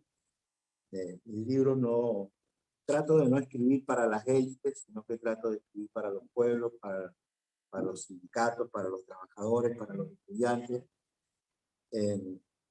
Y bueno, en medio del desarrollo de toda esta situación de los últimos años, hablar de China, estudiar a China y conocer a China se hace cada vez más imprescindible. Y tuvimos el gran apoyo de Salomón Lerner y Mocha para buscar, costó mucho encontrar una fecha para hacer esta presentación. Se hicieron todas las coordinaciones con Arturo y aprovechamos este viaje mío a Perú, que hay que decirlo en honor a la verdad, no fue el objetivo fundamental de ir a presentar el libro, sino que el objetivo principal de este viaje fue visitar Ayacucho, investigar, buscar bibliografía, porque espero comenzar a trabajar en un libro sobre el bicentenario de la batalla de Ayacucho. Y estando, disculpen un paréntesis que me siento obligado a hacerlo, estando en Ayacucho, estando en la Pampa de la Quinua, mirando la cordillera de los Andes por un lado, la gran planicie donde se desarrolló la batalla, le decía a la Mocha y a Arturo antes de comenzar que me imaginaba Sucre, el mariscal Sucre ahí. Sucre nació en una ciudad que se llama Cumaná, a la orilla del Mar Caribe, y no todos los venezolanos son tan caribeños como los del norte, como las ciudades que están al mar. Y Sucre era uno de esos muy caribeños, y yo me lo imaginaba a las alturas de las montañas de Ayacucho, y yo decía, para venir al Perú en avión, se me hacía extraordinariamente complicado, y esos libertadores recorrieron nuestra América para darnos independencia y darnos libertad, y llegar a este rincón tan alejado de su ciudad natal, uno en esos momentos siente la grandeza de esos hombres y mujeres que nos dieron libertad. Y recordé también que cuando se conmemoró el 150 aniversario de la batalla de Ayacucho, en ese mismo lugar, en la Pampa de la Quinua, se hizo un desfile por el 150 aniversario, y entre los que desfilaron por Venezuela estuvo en ese momento el cadete Hugo Chávez Frías, que participó del desfile como parte de la representación que Venezuela envió para esa conmemoración. Y yo que trabajé con Chávez, debo decir que a mí me emocionaba mucho porque Chávez cantaba el himno nacional del Perú, se lo sabía, y en todos los eventos que tuvieran que ver con Perú, él cantaba el himno, lo cantaba, digo, no lo escuchaba. Sentía siempre lo manifestaba un gran amor por el Perú, y debo decir que por Colombia también. Entonces, estar ahí en la Pampa de la Quinua y sentir cómo los peruanos y los venezolanos estamos juntos para lograr la definitiva independencia, esa primera independencia de nuestro pueblo hace casi 200 años.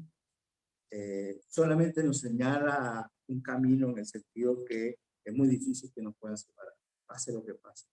Vamos a seguir estando en batallas de Ayacucho que se van a seguir desarrollando, y yo tengo plena seguridad que los peruanos y los venezolanos vamos a seguir estando juntos en la búsqueda de objetivos tan importantes como los que se lograron ese día en la Pampa de la Quina. Por cierto, aprendí que Ayacucho no es Ayacucho, sino que es Huamanga, capital de Ayacucho, y que la batalla efectivamente fue en Ayacucho, pero en realidad fue en la Pampa de la Quina. Cosas que nosotros los extranjeros no sabemos y que aprendemos, y que por eso es importante que vengamos al lugar de los acontecimientos cuando queremos escribir sobre eso. Bueno, disculpen el paréntesis. Han sido muy generosos los tres compañeros que me antecedieron. Les agradezco mucho por sus palabras, incluyendo las críticas, de las cuales tomé puntual nota, porque son elementos de análisis e investigación. Para eso de eso se trata. No se trata de suponer que un libro es una obra acabada, sino que un libro es el inicio de una investigación que tiene que seguirse haciendo. Este es el resultado de una investigación de 4 años, de 8 viajes a China, que surge. Este libro fue mi tesis de doctorado. Originalmente la idea era esta. Pero mi tesis de doctorado, cuando la pensé, era un libro sobre la política exterior de China. Eso era. Hacer una investigación sobre la política exterior de China. En la medida que comencé a estudiar, en la medida que comencé a investigar, en la medida que comencé a tener información, me di cuenta que era imposible, seguramente con cualquier país, pero en este caso me di cuenta que era imposible hablar de la política exterior de China sin hablar de la política. O sea, la política exterior finalmente es la extensión de la política, de la decisión política, de la forma que adoptan los decisores para la conducción del Estado. Y en particular la política exterior es la forma que adoptan los decisores de conducir la parte exterior de la política del Estado. Y en la medida que seguí investigando, seguí estudiando, seguí conociendo, me di cuenta que era imposible hablar de política en China si no se conocía la historia. Porque, como señaló Arturo, y como también señaló Antonio, uno de los rasgos distintivos, una de las cosas que marca el conocer China es la idea de continuidad. Nosotros en América Latina y en Occidente en general entendemos la política como conflicto, entendemos la política asaltos y entendemos la política a partir de etapas, mientras que en China la política es de continuidad. Uno jamás escucha a un chino, sea investigador, sea un ciudadano común, sea quien sea, hablar de forma peyorativa de su pasado. Ese es un aprendizaje muy importante, el entender la historia como continuidad y como sucesión de hechos positivos y de hechos negativos que efectivamente ocurrieron, pero que hay que soslayarlo, hay que desecharlo para que no se repitan. Pero finalmente la historia que se entrega, la historia que se transmite, es la historia de lo positivo. Nosotros hacemos lo contrario. Nosotros transmitimos la historia de lo negativo. Y cada gobierno que llega empieza diciendo todo lo que hizo el anterior fue malo. Y por tanto hay que empezar de nuevo. Entonces empezamos cada 5 años de nuevo. Cada 5 años siempre empezamos de nuevo. Entonces, en China no es así. En China dice, desterramos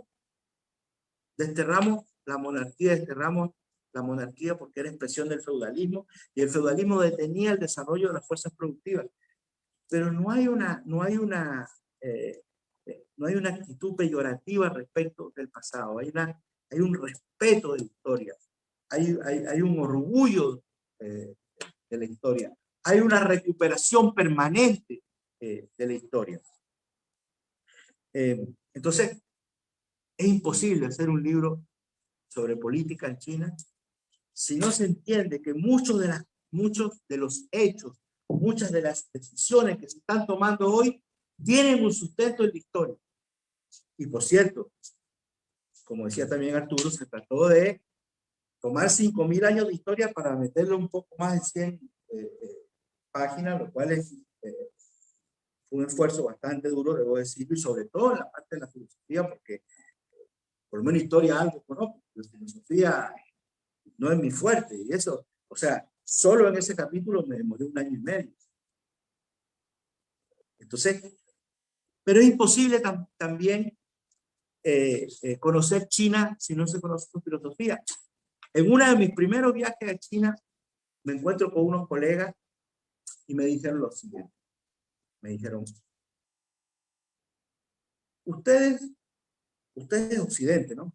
Su ciencia política, su filosofía política, tiene su sustento en Grecia, en el siglo IV y V antes de Cristo, Aristóteles, Platón, Sócrates.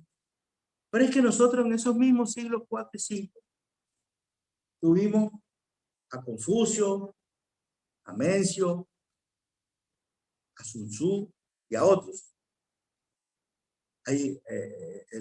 La filosofía china es mucho más que Confucio. En el libro se ve, hay 8, 9, 10 escuelas, no me acuerdo, de escuelas distintas que se enfocan en la relación del hombre con el universo y del hombre con la naturaleza, y de la búsqueda de la explicación de la presencia del hombre en la tierra desde perspectivas distintas. Por ejemplo, hay autores que dicen que hoy en China, en el liderazgo de Xi Jinping, hay un predominio mayor de la escuela de los legalistas y que hay un esfuerzo superior de la conducción de Xi Jinping y la conducción actual por que todo el proceso tenga sustento legal y que eso tiene un fundamento en 2500 años.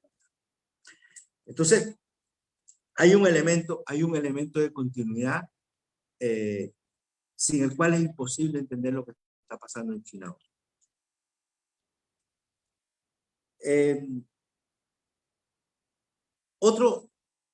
Otra cosa que traté de hacer, otro elemento que traté de hacer es algo muy difícil, por lo menos para mí, que era tratar de entender a los chinos desde la perspectiva de ellos.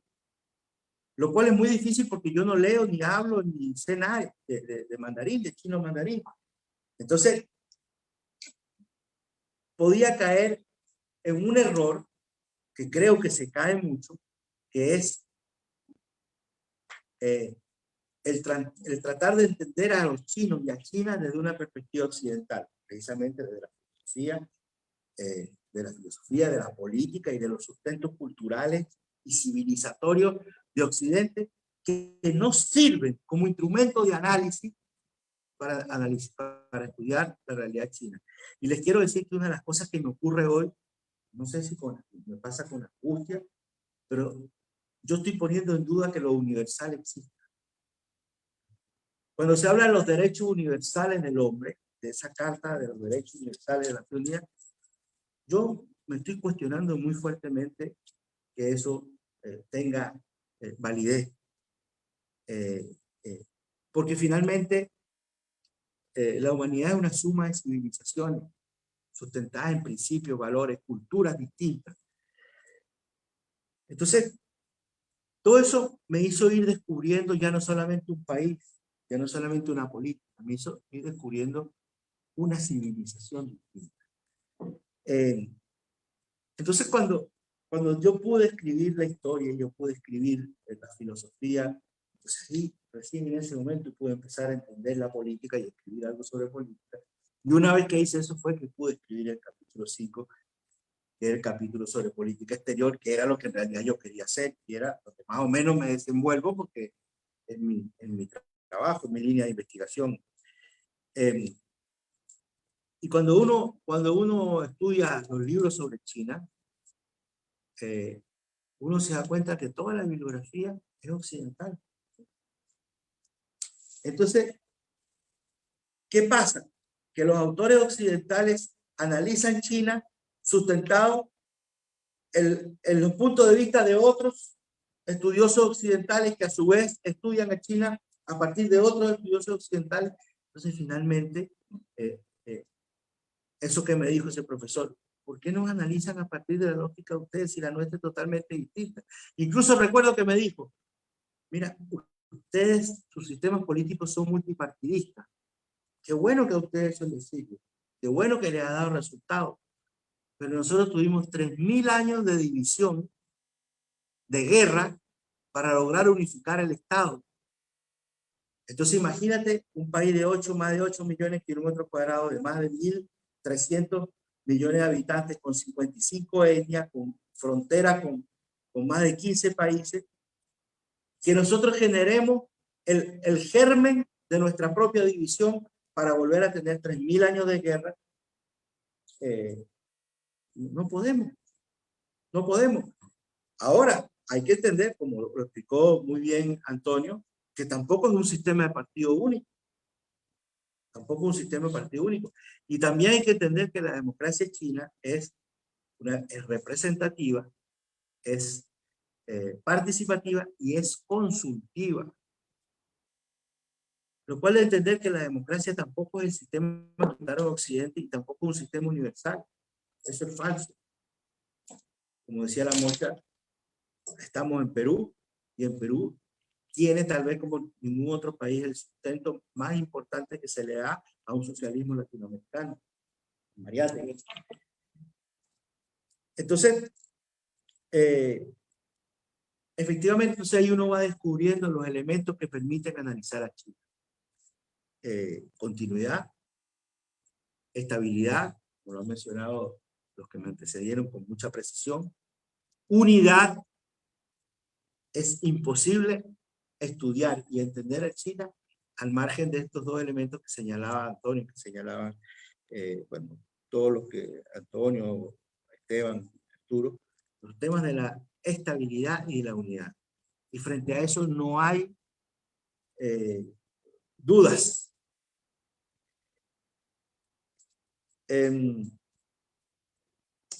Y hay un elemento que para mí es el elemento fundamental, que aparece en el libro, en el capítulo 2, en el capítulo sobre filosofía, y que después de revisar el libro, después que el libro estaba publicado, me di cuenta que es un error, que ese subcapítulo debió haber estado en la introducción del libro, que es el subcapítulo sobre el tiempo. Porque yo creo que en el manejo filosófico del tiempo es donde residen los elementos más importantes de la diferencia entre Occidente y China. Y seguramente de otras filosofías orientales. ¿Por qué?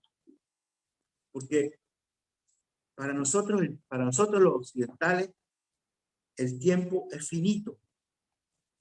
El tiempo termina con la vida. Para los chinos el tiempo es infinito. El tiempo continúa con los descendientes. Y eso es lo que les permite pensar en el largo plazo. Eso es lo que les permitió construir la muralla, la gran muralla, durante 2300 años, y que no llegara ningún gobierno a decir, no la continúo porque le empezó el gobierno anterior. Y la gran muralla, por decir, una obra que todos conocemos, pero eso también hay que entenderlo en términos de la transformación de la sociedad y en términos de la construcción del socialismo. Nosotros en Occidente le damos valor a nuestra lucha si la vemos. Y si no la vemos, empiezan a aparecer los renegados, los que abandonan, los traidores, los cobardes, etcétera, etcétera. Cuando no entendemos el proceso en su largo plazo y entender que no la transformación de la sociedad o de cualquier sociedad o la sociedad capitalista, sino que eliminar la sociedad de clase que ha perdurado durante miles de años sobre la tierra, no puede ser una obra de corto plazo. O sea, sacar el individualismo, sacar la necesidad, entre comillas, del lucro, el sálvese quien pueda, el que me importa el otro, todas esas cosas que están incorporadas en la sociedad de clase, en la mentalidad de los seres humanos que regulan, entre comillas, su comportamiento, es muy difícil de eliminar. ¿Y qué es lo? Y los chinos tienen eso, entienden el proceso de transformación social en un largo plazo. Y les voy a contar una anécdota. Mi primer viaje a China fue en el año 2006. Yo era director de Relaciones Internacionales del Ministerio del Ambiente en Venezuela. Y fui en una delegación a una cumbre de Naciones Unidas, o una reunión, perdón, de Naciones Unidas sobre la contaminación del mar. Y fui con un viceministro. Y yo le dije al viceministro, mira, vamos a una reunión de Naciones Unidas, una reunión multilateral, vamos a discutir sobre un tema específico, pero no sé si quieres debatir con alguna delegación, intercambiar con alguna delegación en específico sobre algún tema específico. Y me dijo, mira, sería interesante conversar sobre el tema de la forestación, intercambiar con los chinos sobre el tema de la forestación, porque el comandante Chávez nos está acosando con el tema de la forestación. Entonces sería interesante intercambiar experiencias. Bueno, organizó una reunión, nos recibió el encargado del tema de la forestación en China. Primera sorpresa.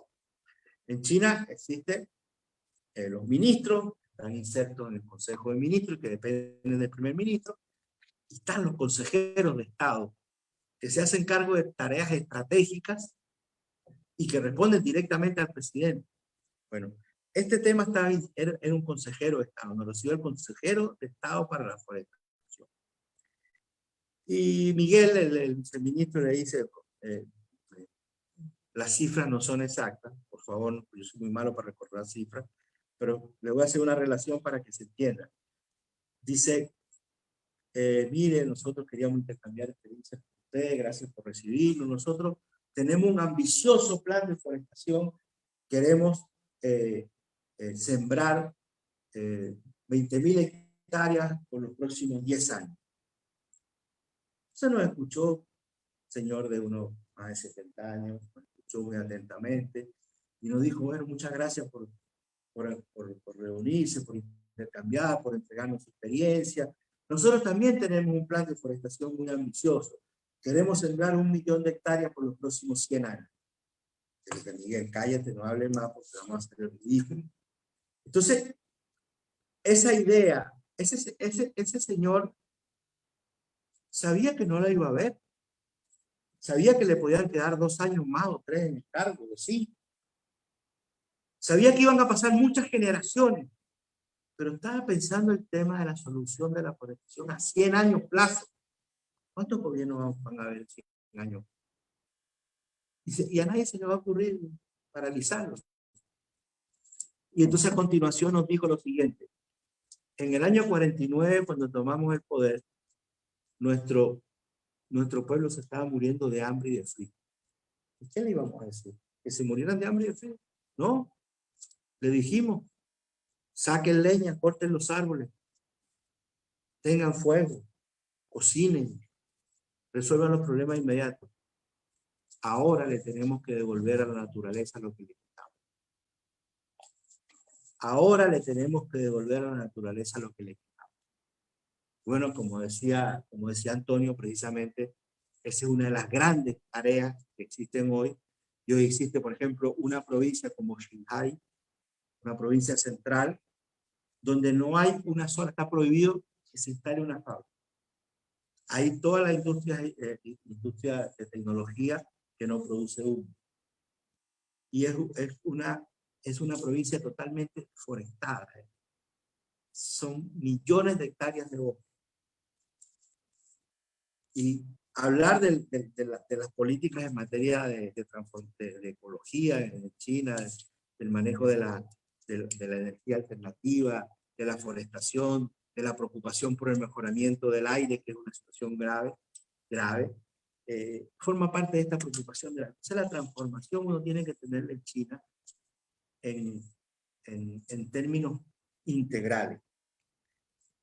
Y como también dijeron mis antecesores, eso es posible porque existe el Partido Comunista que dirige la sociedad, pero además porque existe una cultura que no tiene nada que ver con el marxismo, es la cultura confuciana, que dice que el elemento fundamental del pensamiento de Confucio era el de la piedad filial, que decía que el gobierno tiene que tratar a los gobernados como si fueran hijos y los gobernados tienen que tratar al gobierno como si fueran padres. Entonces, eso es lo que permite que en Wuhan aparezca el virus, y Wuhan, una ciudad de 9 millones de habitantes, se cierra. No hay nadie que se deje, porque hay una plena confianza en que el gobierno está tomando la decisión correcta para salvar a los ciudadanos. Y se produce un proceso de cooperación, de participación. Entonces, si hay algo importante de todas las cosas importantes que hizo Mao Zedong, es fusionar el pensamiento marxista, que hay que entender una cosa, el pensamiento marxista es la primera doctrina occidental que logra penetrar en China. ¿Nadie se ha preguntado eso? ¿Por qué en 2000 años nunca ninguna doctrina occidental logró penetrar en China y el marxismo sí lo logró en el siglo XX? Es algo interesante de estudiar y de conocer. Un país cerrado al exterior durante siglos, durante milenios, sin embargo logra esta doctrina occidental, logra entrar al país, establecerse y ser hoy la doctrina del partido que está en el poder. Y gracias a eso es que se han logrado establecer estas medidas que han llevado a China de ser un país pobre y atrasado hace apenas 30 o 40 años a ser la segunda potencia económica del mundo. Que se ha puesto a prueba, como se ha puesto a prueba toda la humanidad, con la pandemia. O sea, cuando uno analiza las cifras de China en términos del manejo de la pandemia, uno se va a dar cuenta, uno puede concluir qué significa cuando se pone el Estado, la sociedad, los recursos del Estado en función de lo más importante, que es la salud humana, que es la vida humana. Nunca antes se había puesto a prueba la diferencia entre la sociedad de clase, del capitalismo y el socialismo. Eso es lo que eso es lo que finalizo la investigación del libro con eso, porque finalmente es lo que le preocupa a todo el mundo. La viabilidad del socialismo como instrumento de solución de los grandes problemas de la humanidad. Cuando se atacan, cuando el presidente de Estados Unidos, el presidente Trump, en sus 3 últimas alocuciones en la Asamblea General de Naciones Unidas, 2019, 2018, 2017, dedicó parte del escaso tiempo que se le da a los presidentes para hablar de la Asamblea General de Naciones Unidas para atacar el socialismo. Significa que está vivo. No muerto como lo declararon. Y la prueba más fehaciente de que está vivo es que es la doctrina que conduce los destinos del país más poblado de la humanidad. Y eso es un sustento para todos los que en la tierra creen que es posible, es el sustento más claro para demostrar que sí, que es posible. Yo no tengo ninguna duda que el destino de la humanidad es ese y que en China se está demostrando que es así. Muchas gracias nuevamente a todos los que trabajaron para hacer posible este encuentro en estas condiciones tan difíciles, tan complicadas. Creo que es una verdadera hazaña haber logrado que nos reunamos, tener este evento, y de verdad les quiero agradecer de todo corazón por el esfuerzo, por la dedicación, por la pasión que han puesto para que este evento se haga realidad. Muchas gracias.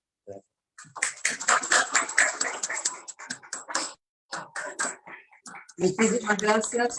Más bien, muy importante la reflexión del tiempo, de la permanencia, de la continuidad, de la unidad, ¿no? Creo que nos quedan reflexiones muy significativas y de gran provecho, digamos, para nuestra propia reflexión nacional. En un país milenario que podría haber tenido una ruta de continuidad de ese tipo y no esa crisis que nosotros vivimos como un país, efectivamente, con una crisis sistémica, con 5 presidentes en el periodo anterior y con 2 gabinetes en 69 días, ¿no? Entonces, indudablemente que la reflexión es muy importante.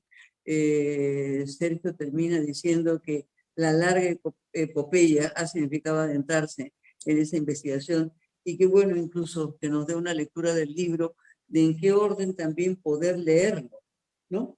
Porque es una buena sugerencia en relación a este capítulo del tiempo, que está ubicado de otra manera, pero que efectivamente lo hubiese reubicado.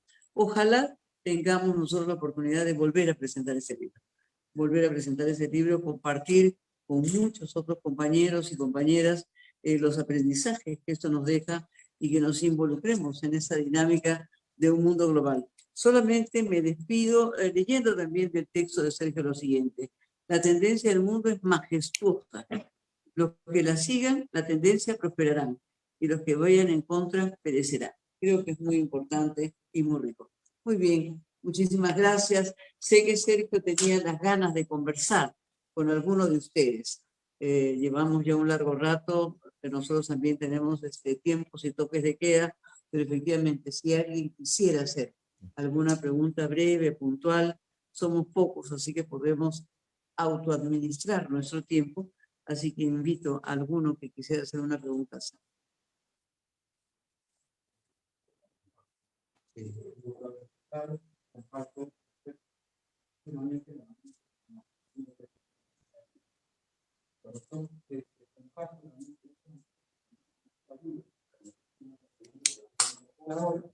Ya que será la primera en pocos años, aparentemente. Siendo que incluso el comunismo también está totalmente vivo. Porque entiendo que el fin de China es justamente el comunismo. Y el socialismo es parte de ese proceso para llegar a. En ese sentido, podríamos decir que el socialismo, con características chinas, que hoy día justamente este país practica, podría haber tomado parte del capitalismo, pero no como fin, sino como medio para poder llegar al comunismo deseado. Mira, hay un elemento. Decía Marx que para construir el socialismo se necesita construir la base económica, material y técnica, decía él, diríamos tecnológica ahora, del socialismo. Y en los años 70 del siglo pasado, una de las la gran genialidad de Deng Xiaoping fue descubrir que para construir esa base material económica, técnica, para el socialismo, se necesitaban recursos. Recursos que en ese momento China no tenía. Y que el proceso podía haber continuado, y como estamos hablando del tiempo, no tenían problema en esperar 300, 400, 500 años, no hubieran podido hacer, pero descubrieron también que había un camino para hacerlo más rápido. Y ese camino era buscar los recursos. ¿Quién tenía los recursos? ¿Quién tenía la tecnología? Lo tenían los países capitalistas desarrollados. Entonces los atrajeron. Por eso se inauguró la política, se creó la política de reforma y apertura. O sea, reformar los fundamentos sobre los cuales se había construido la sociedad hasta ese momento del año 49, y apertura, la apertura al capital extranjero, a fin precisamente de atraer la tecnología que les permitiera iniciar, acelerar ese proceso de construcción de la base económica, material y técnica del socialismo, sin cual es imposible.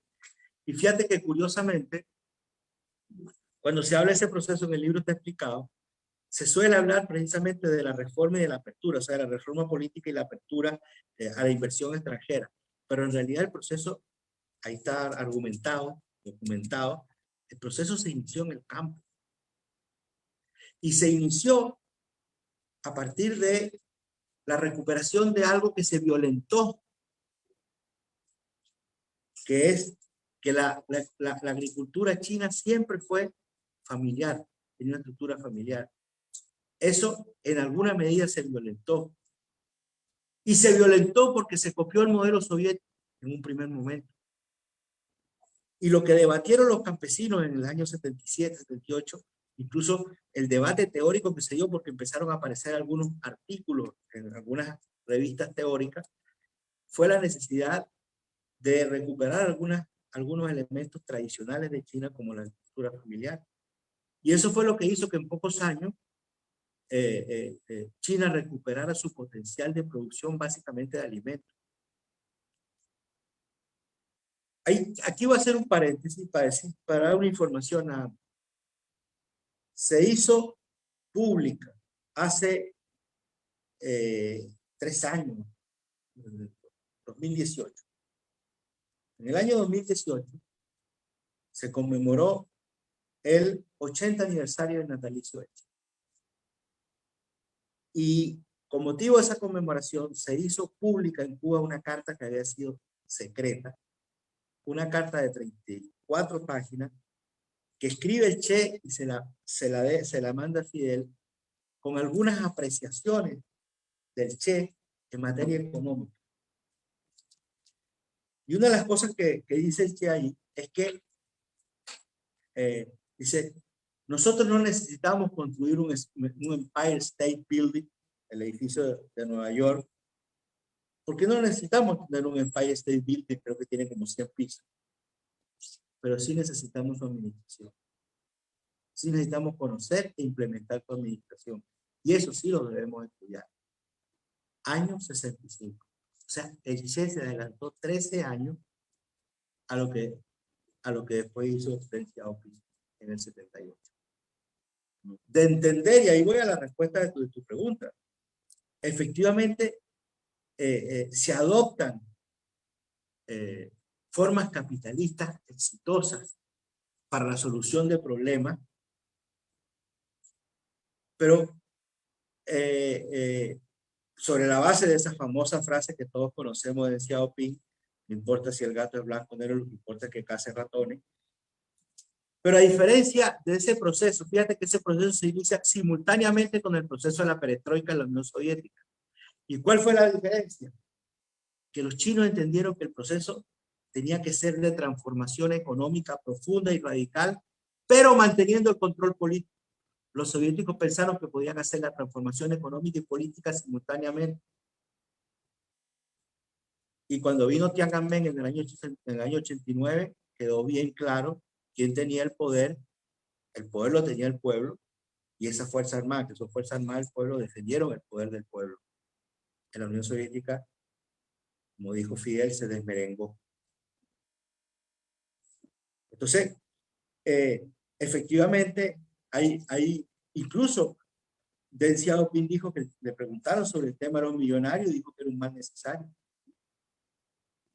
Y ya Xi Jinping, como explicó con mucha claridad y con muchos elementos, Antonio, explicaba de cómo se están tomando medidas para controlar a los millonarios y a ese crecimiento excesivo de algunas personas. Entonces, ahí hay un elemento fundamental de la política, que es entender la diferencia entre táctica y estrategia. Si tú confundes la diferencia entre táctica y estrategia, confundes todo. Y efectivamente en China nunca no lo vas a encontrar en ninguna parte que la adopción de normas, formas y métodos capitalistas tenga un carácter estratégico. Siempre ha sido un carácter táctico para solucionar problemas necesarios de una etapa. Muy bien. Nos quedamos acá una charla, pero no sin antes agradecer a todas las personas que nos están siguiendo por redes. Agradecemos efectivamente estar junto a Otra Mirada y junto a este equipo que ha sido muy importante de tenerlo, para hacer una reflexión muy importante. Invitamos también desde Otra Mirada la gran posibilidad de volver a presentar ese libro y que el libro está puesto a su disposición. Y así como hemos recordado en Ayacucho, digamos, a los hombres que venían desde la selva y desde el mar, yo agradezco a los compañeros que de Loreto están acá con nosotros, viniendo también desde Ayacucho, así que un agradecimiento a su presencia y un agradecimiento a todos los que nos siguen. Muchísimas gracias, muy buenas noches. Viva el Perú.